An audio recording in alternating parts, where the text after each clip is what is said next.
best. Tonight on The Story, an atmospheric river is on the way to the Portland area this weekend. What you need to know about timing and the science behind the phenomena. Plus, Multnomah County is sounding the budget alarm, saying homeless services could be cut by 25% if Metro and the state don't step in, and the governor's spicy response. But first, will President Trump's temporary freeze on federal funds affect one of the region's biggest infrastructure projects? Uncertainty looms over a new I-5 bridge, and light rail is back in the headlines. It's our big story tonight.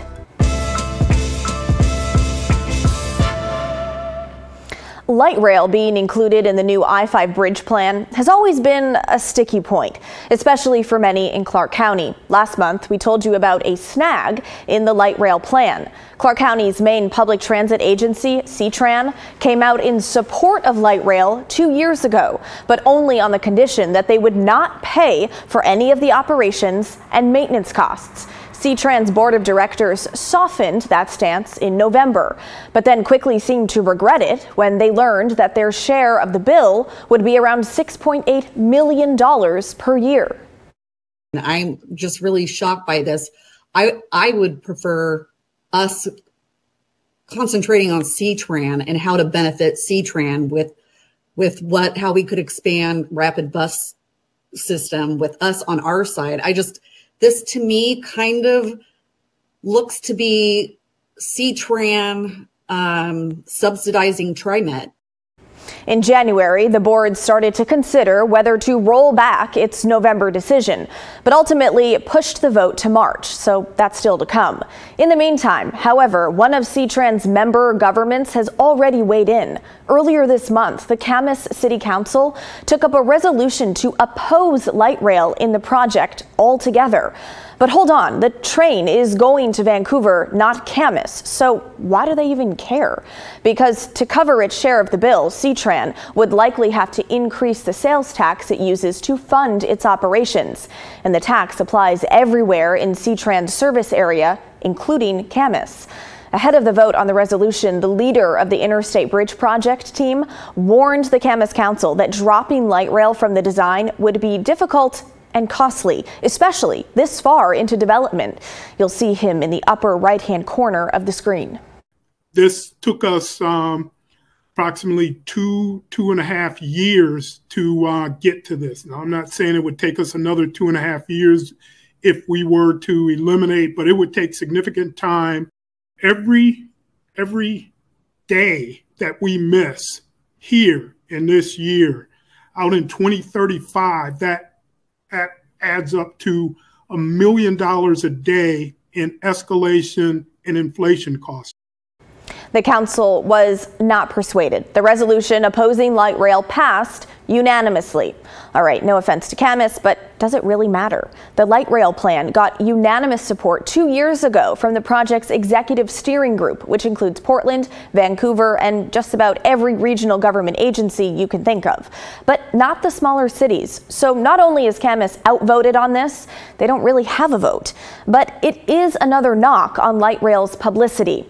And one other factor to consider here is that light rail is not fully funded yet. The bridge replacement team is seeking $1 billion from the federal capital investment grant program for light rail. It's a multi-year application process.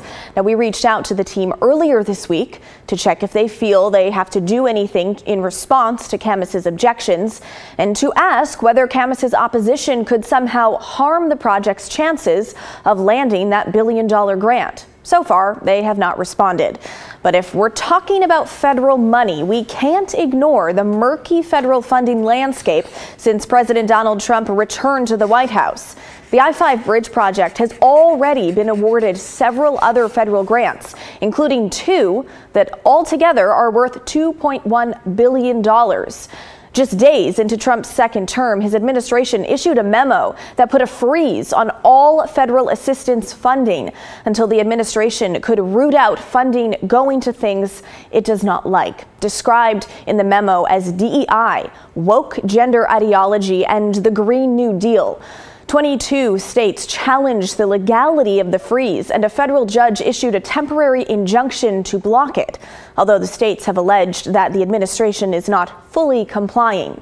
In the meantime, Trump's Transportation Secretary Sean Duffy issued a similar memo directing his department to, quote, eliminate all Biden-era programs, policies, activities, rules, and orders that promote climate change activism, diversity, equity, and inclusion initiatives, racial equity, gender identity, policies, environmental justice, and other partisan objectives. He followed that up by ordering all Department of Transportation programs, including capital investment grants, to give preference to communities with marriage and birth rates higher than the national average. Not exactly sure what that all has to do with bridge building, but so be it. So aside from some eyebrow-raising quotes in there are two critical questions here. First, does Trump's temporary funding freeze include transportation grants? And second, since the Duffy memos appear to be permanent rather than temporary, how strict are these new rules intended to be? Could they be applied retroactively to grants that are already in the application process or already awarded? If the answer to either of those questions is yes, that could be a major problem for the I-5 bridge project. Some of Trump and Duffy's forbidden words appear quite a lot in bridge replacement project documents, including whole technical reports devoted to equity and environmental justice. And as for birth and marriage rates, according to CDC data, Oregon and Washington are both below the national average. Oregon and Washington lawmakers certainly seem to think the president's funding freeze includes transportation grants, though not necessarily all of them. Senator Ron Wyden said in a news release last month that the freeze would threaten the I-5 bridge project. And Senator Jeff Merkley called Trump and Duffy's orders an illegal power grab and an attempt to control how Oregonians live their lives. Washington Senator Patty Murray said this last week. What we're seeing now, the absolute lawlessness, the illegal funding freeze that is risking jobs and hurting working people, that simply cannot continue. The president is illegally blocking hundreds of billions in approved funding for our roads and bridges. Murray later told us in a statement that the money from the two biggest grants does still appear to be flowing despite Trump's freeze. But she said a $30 million grant for a freeway cap in Vancouver is blocked, and she's worried that Trump could go after the capital investment program too. That's the $1 billion light rail grant that we're still in the process of applying for. Now, when it comes to what Transportation Secretary Duffy's memo could mean, things are even less clear. Speaking about both the Trump freeze and the Duffy memo, Oregon Senator Ron Wyden told us, as with most everything during this chaotic administration, answers from federal agencies under Donald Trump and Elon Musk to communities' most fundamental questions about congressionally approved spending commitments are either non-existent or change on a moment's notice. Senator Murray simply told us she will do everything she can to see the bridge project through. We asked the bridge team for their thoughts on this funding uncertainty. And again, they have not responded. Frankly, it's understandable to try and keep a low profile in the media when billions of grant funding could be at risk. For what it's worth, during the Camas City Council meeting earlier this month, the leader of the bridge team joined via Zoom instead of in person. Why? I'm actually in Washington, D.C., hoping to continue to make the case for funding this project as we move forward. So yeah, there's work underway to try and ensure this project doesn't go the way of the Columbia River Crossing program and crumble. But supposing things did go bad with the grants, what would happen next? We're speculating here, but if we had to guess, lawsuits. The court battle over Trump's funding freeze is just one of dozens of lawsuits that have been filed in response to his blitz of executive orders. Duffy himself has already become embroiled in one of them. He and Trump announced Wednesday morning they were canceling New York City's congestion pricing program, new tolls in Manhattan, and the city's Metropolitan Transportation Authority immediately sued them over it. So there are a lot of unknowns at play. most importantly, the federal bridge money, and then whether or not CTRAN is going to slam the door again on light rail operations and maintenance funding, and if Camus's light rail opposition really means anything. But we would love to hear your thoughts on this latest I-5 bridge project drama. How do you see things playing out? Email us at thisstory@kgw.com or call and leave a voicemail 503-226-5090. These cuts will result in increased homelessness and suffering for our community. Multnomah County Chair Jessica Vega Peterson warning of potential impacts to homeless programs as the county is facing a budget gap of $104 million for its homeless services department. It's a deficit the county chair called catastrophic today. She says if Metro or the state don't step in with funding, deep cuts will have to be made in the neighborhood of 25% to the county's homeless services, meaning hundreds of shelter beds could close, outreach programs eliminated, rent assistance erased. The list goes on. Ultimately, she says, leaving more people on the streets. Taxpayers want to see us pick up the pace of progress and continue working together. This will not be possible if we are forced to make the drastic cuts that are on the horizon. So the reason for the shortfall? An expected reduction in the amount of supportive housing services tax dollars, or SHS funds, that come from regional government Metro. The SHS tax is a 1% tax that applies to income above $125,000 for individuals, or income above $200,000 for couples filing jointly. There's also a 1% business income tax on certain companies. The county says the SHS tax revenue is $21 million lower than expected for the upcoming fiscal year, calling the tax volatile in nature. Plus, the county also says they're facing an overall general fund shortfall of $21 million, forcing most county departments to consider a 12% cut.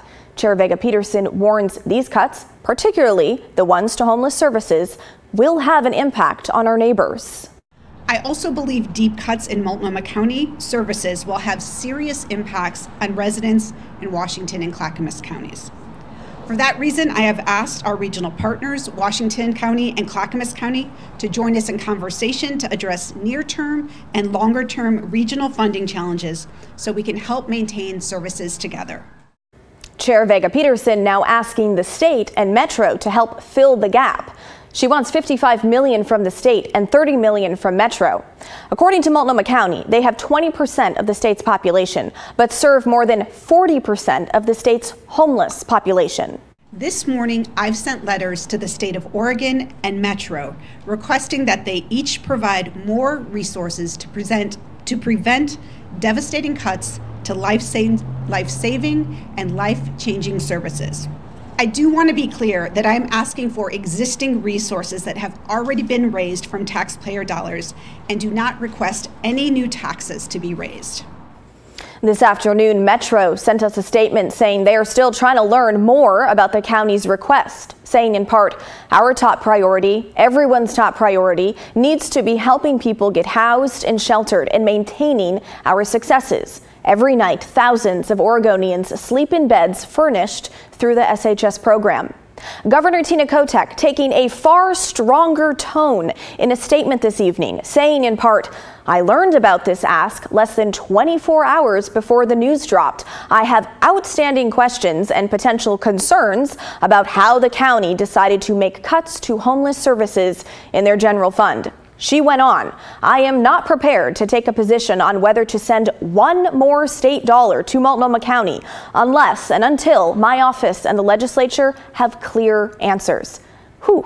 Well, we will keep an eye on those next steps, whether funding is coming or if the county will have to make those major cuts. All right, now let's get to some of your feedback on our big story last night, the Portland Metro Chamber's 2025 State of the Economy report. We walked through the grim picture that the report highlights. Population loss in Multnomah County, regional job losses despite the national labor market growing. People, quote, voting with their feet, leaving Portland for Clark and Clackamas counties, taking their purchasing power with them. And when it comes to real estate attractiveness, Portland ranked 80th out of 81, second to last in attracting outside investment. Now, one of the big takeaways from the lead economist of the report is about an urban doom loop, which is basically when an area's weak economy leads to decreased tax revenue, meaning cuts to services. So businesses and residents move away, making declines in tax revenue worse, and so on. Sound familiar? We had that economist on the show live last night. You can find our conversation on the KGW YouTube page. We got a statement from Portland Mayor Keith Wilson regarding the report.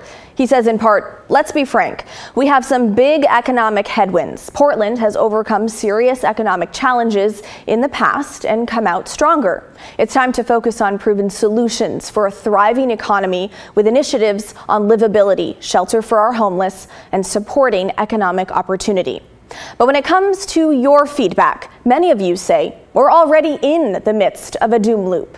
Randy wrote to us, this is exactly what you get when you let the city burn night after night, hand out drugs, and turn a blind eye to lawlessness. And I disagree. This is a short-term solution.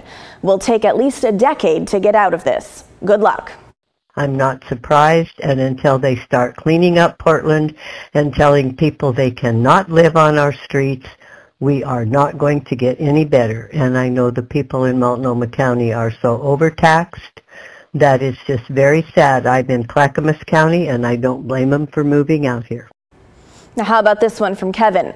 I moved to Portland in 2023 with high hopes for the city. Instead, I have been disappointed by unresolved homelessness, graffiti all over the town, open camping with drug users, very high taxes, and a downtown that is not appealing to me. I am leaving Portland next month. There is no surprise to me that there is an urban doom loop occurring. People are not leaving the city en masse because of high taxes. What your economists failed to mention is that Portlanders simply do not feel safe, either downtown or in outlying areas. No mention of continued widespread street camping, property crime, graffiti, and open drug use, despite recent legislation, or city and county leaders that seem unwilling or unable to fix these problems.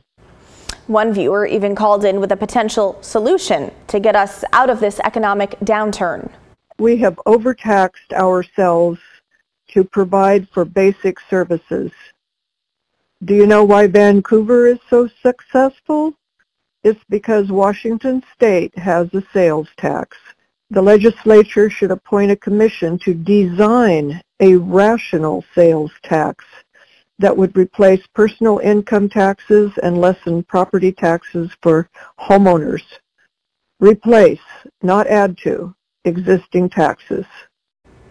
Well, thank you everyone for sending us your thoughts. Our little team really does read every email and listen to the voicemails that you send us, and we appreciate it. All right, coming up next on the story, we'll bring in Chief Meteorologist Matt Zaffino to tell us more about the atmospheric river heading this way and the science behind how they form.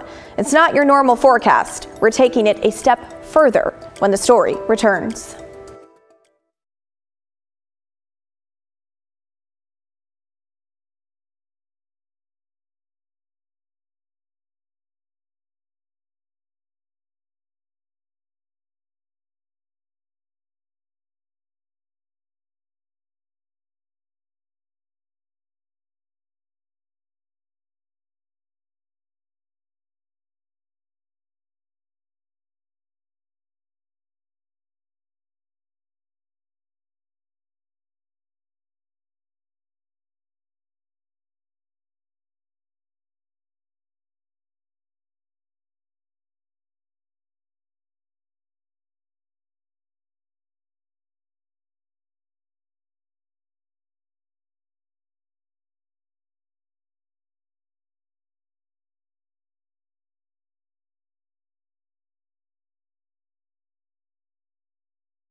All right, Chief Meteorologist Matt Zaffino joins us now. Matt, people want to make plans for the weekend, but a river of moisture is heading this way. That's true. It literally is a river in the atmosphere. I'll explain that in a minute. It starts out with the water vapor imagery where it's white, or you see the blue and the green. That's where the atmosphere is just totally juiced up with moisture. Now, this imagery is from the satellite, okay?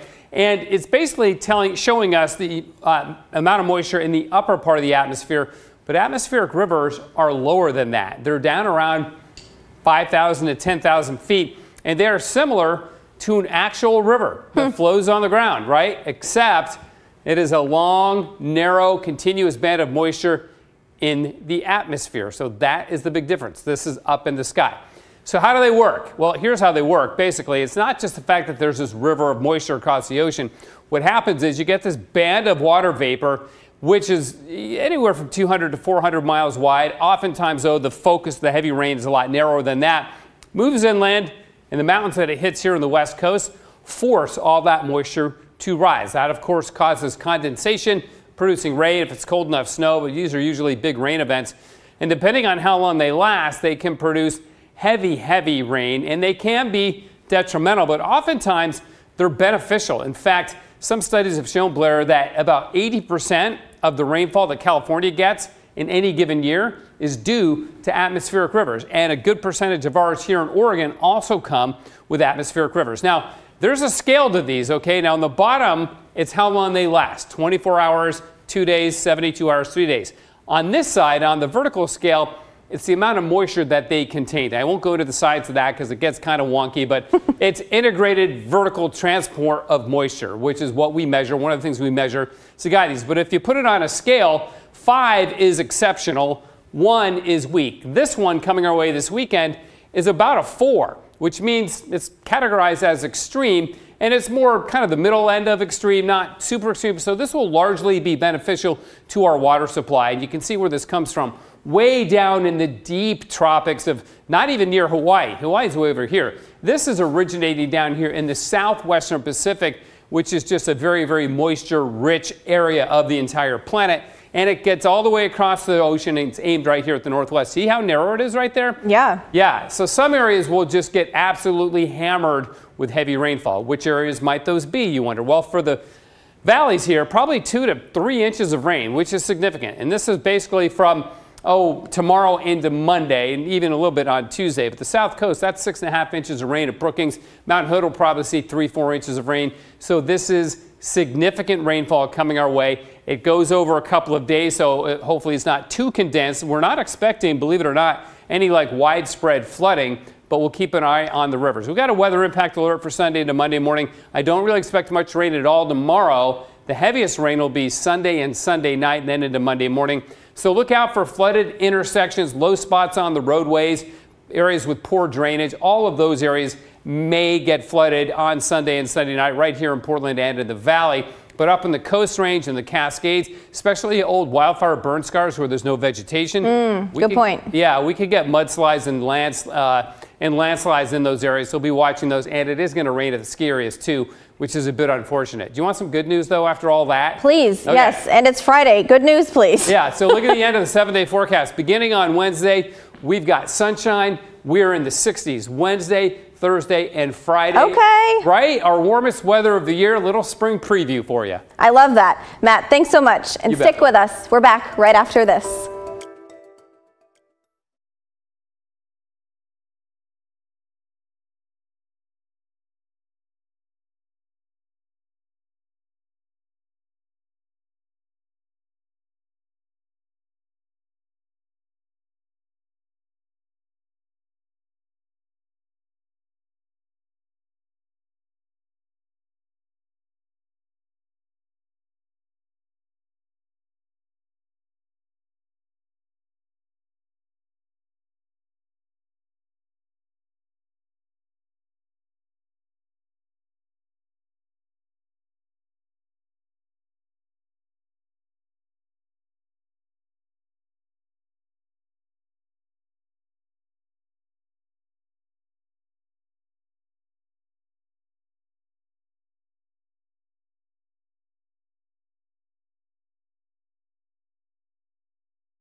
Well, that is the end of our show, folks. Thanks so much for watching.